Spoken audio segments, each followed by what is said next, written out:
A Course in Miracles, Chapter 2, Section 2, The Atonement as Defense.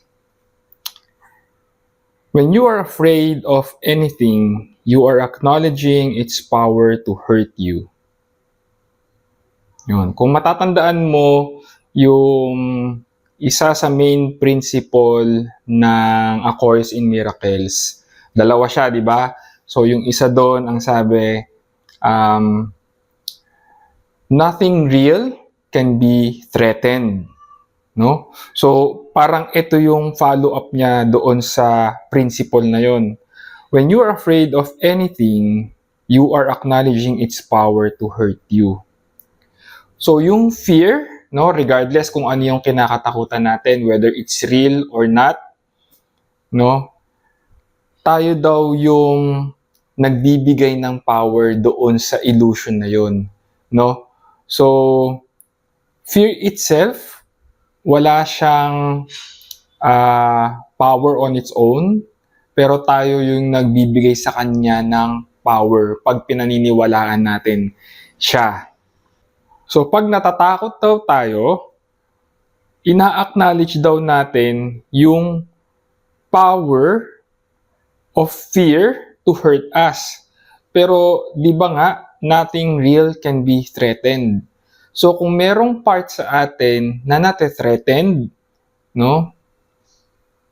Kailangan i-examine natin yun. Anong part yung nate-threaten at bakit siya nate-threaten? Kung sinasabi sa atin ng A Course in Miracles na nothing real can be threatened. So, kung may part na nate-threaten sa atin, hindi siya totoo. It's not real. Kasi, nothing real can be threatened daw eh. And, kung natatakot tayo, kung na-experience natin yung fear, binibigyan natin ng reality yung hindi totoo. No? So, yun yung parang sinasabi sa atin dito sa statement na to. Remember that where your heart is, there is your treasure also. You believe in what you value. If you are afraid, you are valuing wrongly. No? Meron ako naalala na passage or teaching. No, actually, hindi siya teaching eh. Pero, isa to sa mga parang popular na passage, yung question ni Jesus sa mga disciples niya. No, nung tinanong niya, ito yata yung time nung nakaka-encounter sila yung na-experience nila yung storm, yung nangingisda sila, o di ko sure kung yun yung time na yun, pero yun yung time na naka-experience yung mga disciples ng takot, no? And syempre, parang kinonsult nila si Jesus. Tapos si Jesus, ang tugon sa kanila, where is your faith? Di ba? Parang nasan ba yung pananampalataya nyo? Parang tinatanong ni Jesus doon, nasan ba yung faith mo? Doon sa truth or doon sa lies, doon sa mga illusion? No? So, yun yung sinasabi dito na where your heart is, there is your treasure also. No?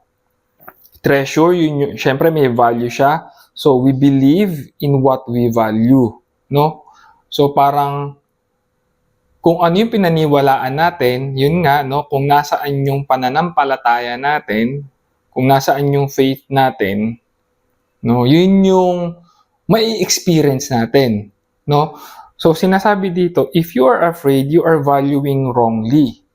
No? So, kung nakaka-experience tayo ng takot, meron tayong something na pinaniniwalaan na hindi totoo, no? Na hindi tama.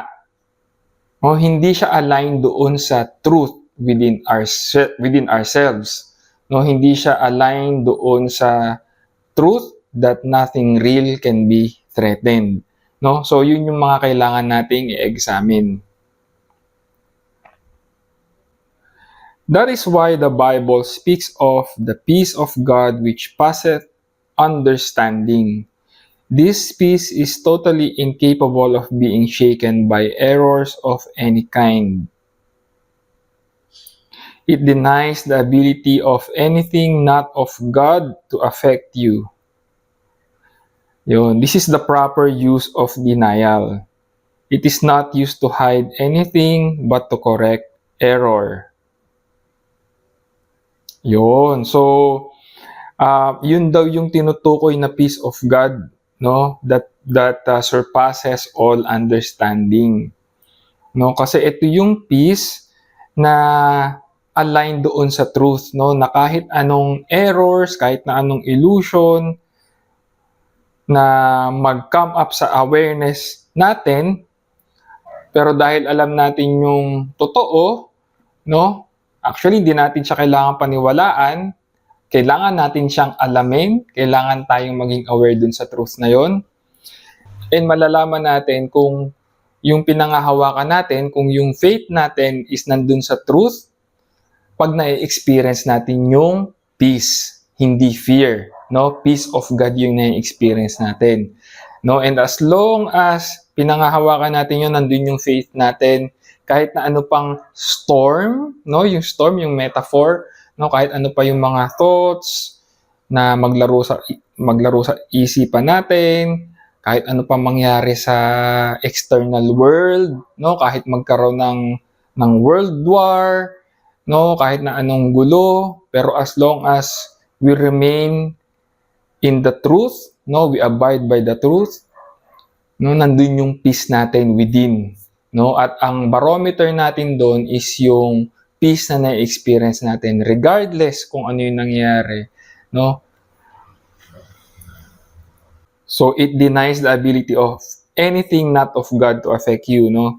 Anything that is not aligned with the truth, no, hindi daw makakaapekto sa atin. At ito rin yung principle na nothing real can be threatened, no? Again, dun siya nakabase sa principle na yon.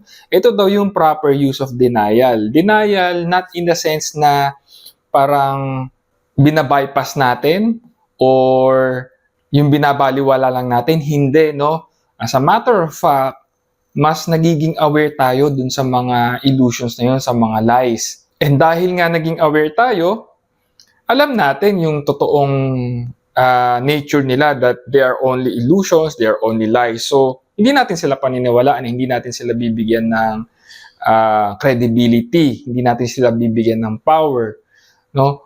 So, yun yung proper use of denial daw, no? So, ito yung parang ito yung nire-recite natin eh. Ito yung gusto nating ma-experience dun sa message na itinatakwil nyo ba si Satanas? Itinatakwil nyo ba yung mga kasalanan? Itinatakwil nyo ba yung kung ano-ano pa, no, na that is not of God? Yun yung pagtatakwil na yun, meaning hindi natin sila pinaniniwalaan, di ba? Yung pagtatakwil ng kasalanan. Hindi ibig sabihin nun na tinatakwil mo in a sense na pinaniwalaan mo yung kasalanan na totoo siya. Yung pagtatakwil doon is alam mo na yung kasalanan is not real. Diba? Yun yung pag-deny. No? Hindi mo sila binibigyan ng any substance. Kasi alam mo na it's an error in thinking. Misperception siya. No? Hindi yung tipong tinatakwil mo in fear. No? Kumbaga, hindi mo siya tinatakwil dahil takot ka na magkasala ka against God.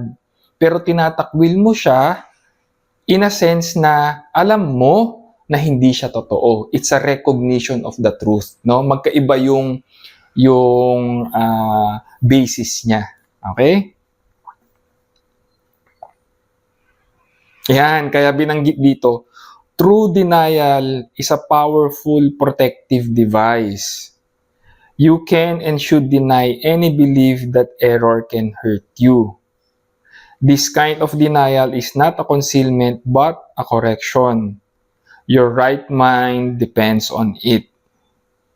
Yun. So, kaya in-specify dito, true denial. No? Yun yung binanggit natin kanina na itinatakwil natin, yung pagtatakwil, ay hindi dahil sa takot na magkasala tayo o may nagawa tayong mali, 'di ba? Hindi out of fear but because of love, no? Kasi alam natin yan yung true nature natin is love, not fear. Kaya tinatakwil natin or dinay-deny natin yung anything that is not love. Ayan, kaya sabi dito, denial of error is a strong defense of truth, but denial of truth results in miscreation, the projections of the ego. No, actually, yung denial of truth, doon nanggaling yung ego. No, yung ego, ito yung ating false identity, yung ating false self. Pag-uusapan natin pa yan in detail sa mga susunod pang video, no? Kasi meron tayong specific na dedicated na chapter about the ego. So, mas pag-uusapan natin yan doon. And again, nabanggit dito, yung projection. So, yung projection nga is the opposite of extension. Yung extension is based on love, yung projection is based on fear, no? Yung separation. The atonement is the only defense that cannot be used destructively because it is not a device you made. The atonement principle was in effect long before the atonement began.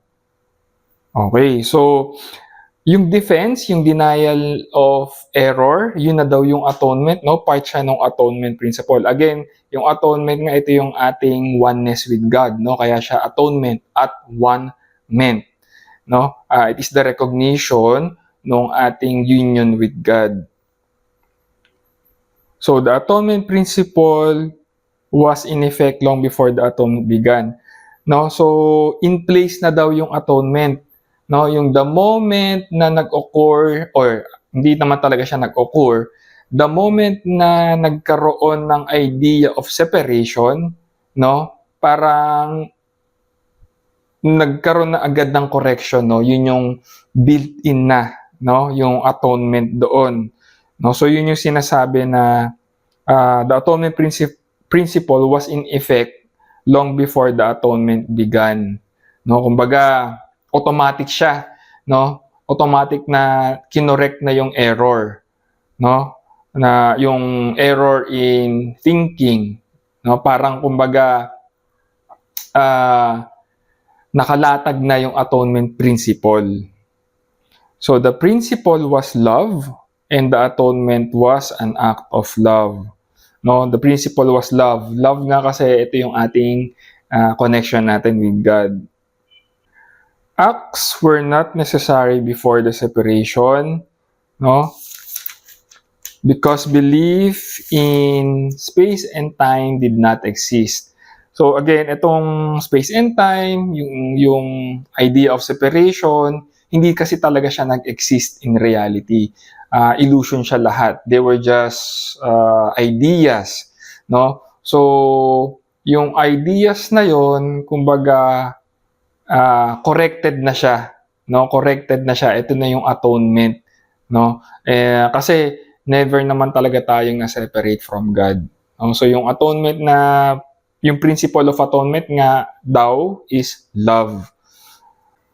Evolution is a process in which you seem to proceed from one degree to the next. You correct your previous missteps by stepping forward. This process is actually incomprehensible in temporal terms because you return as you go forward. No, so merong popular na book based on A Course in Miracles na maganda siyang introduction. Ang title niya is A Return to Love. Ang author nun is si Marianne Williamson. No, so kaya siya Return to Love, no? Kasi 'di ba pag sinabi nating spiritual journey, parang iniisip natin is yung journey is from point A to point B, no? Parang forward direction siya. Pero ang sabi dito ng A Course in Miracles, no? So yung journey na yon, yun daw yung evolution, no? Spiritual journey, ito yung evolution, 'di ba? Evolution. Pero kung papansinin mo yung word na evolution, 'di ba? Pag binaliktad mo siya, yung evol, 'di ba? Love siya, no? Para siyang parang evolution, lavution, parang ganon. No, yung evolution, pag binaligtad mo siya, love, no? So yun yung journey daw. Kaya siya pabalik, back to love, no? Kaya siya return to love, no? Yung evolution, ang tingin natin sa kanya is moving forward, pero in reality, it is actually a return, no? Nagre-return tayo dun sa ating true nature, which is love. No, kaya yun yung basis ng libro ni Marianne Williamson na A Return to Love. No? Evolution, love, di ba? Okay. So, ayan yung ating section 2, no, sa chapter 2, the atonement as a defense, no? So, tuloy-tuloy lang tayo. Part ng itong ating spiritual journey, no, is actually, sabi nga dito, it's actually a return to love, no? Parang ang sinasabi dito is pabalik tayo doon sa place, doon sa state of being, no? Yung love, which is in the first place hindi naman talaga natin nilisan, no? Hindi naman talaga tayo nawalay doon. Parang for the experience lang, 'di ba? Itong lahat ng to is just an experience, pero in reality hindi talaga siya nangyari, no, yung separation, no.